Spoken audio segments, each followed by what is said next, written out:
My story is very simple. I am working in refining my vision. In this materialistic realm that we all live, we are forced to think that if we don't see it with the two eyes, it's impossible to understand that we are not alone here.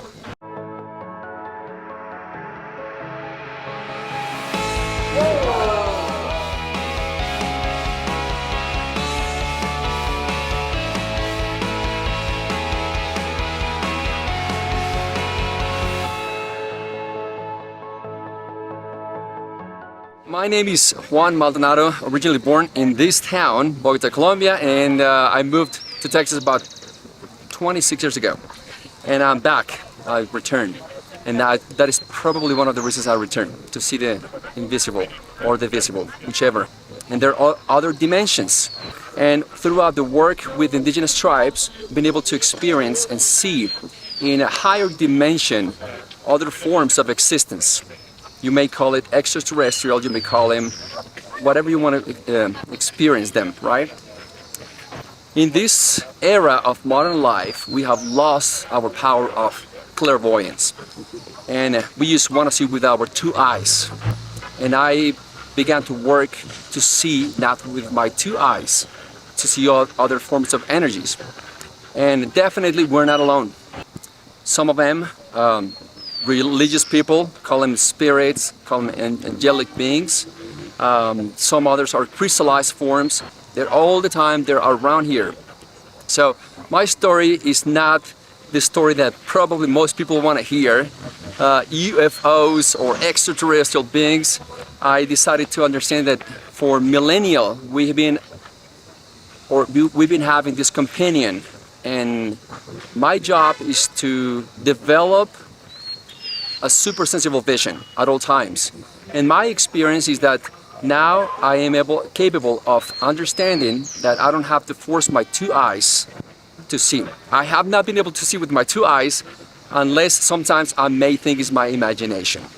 But with my sensory work and with the clairvoyance work, developing your higher consciousness, I've been able to understand that sometimes when we hear things or the synchronicity of things is a manifestation of other beings.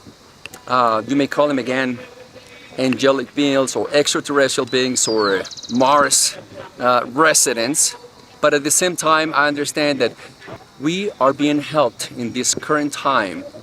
And that's my story. My story is very basic, is to develop an inner force of vision and maybe let other friends that we all have the power to understand. They're communicating with us at all times, day and night, and sometimes it was feasible for us not to see their presence until we develop or we regain our powers that we have. And one of the experiences after moving back here to Colombia, it's been my family members, and they created this business in a power spot. It's called petroglifos over here. And I've talked to my indigenous leaders or my indigenous guides, and they told me that that's a power spot. One of a famous news reporter from Colombia in the pandemic event moved there with his dog. He was there for about a month, and I visited the places, but I visited in a different approach. Not to expect anything surreal or anything extraordinary, just basically to understand, hey, I want to acknowledge that you guys are here. The extraterrestrial being presence per se. And this news reporter, this anchorman, had a golden retriever. My family had about another 10 dogs, and they will feed him every single day. One day, they're feeding all the dogs right there on the spot.